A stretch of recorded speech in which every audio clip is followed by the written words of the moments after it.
いびきや無呼吸症にお悩みの方が増えています。原因なんですけども、噛む回数が少ない貯食不足ですね。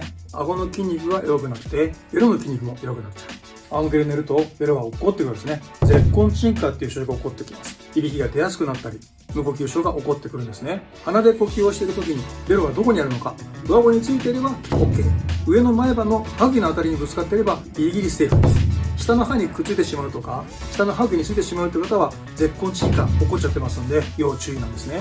簡単なケア方法です。ベロを上顎につけてもらってお口開けていきます。ベロはつけたままです。いきますよ。こんな感じです。5秒キープしてもらったらと音を鳴らして外していく。これを5回繰り返してやってみてください。ベロの筋肉が鍛えられて、いびきや無呼吸症が改善されてきます。ぜひお試しください。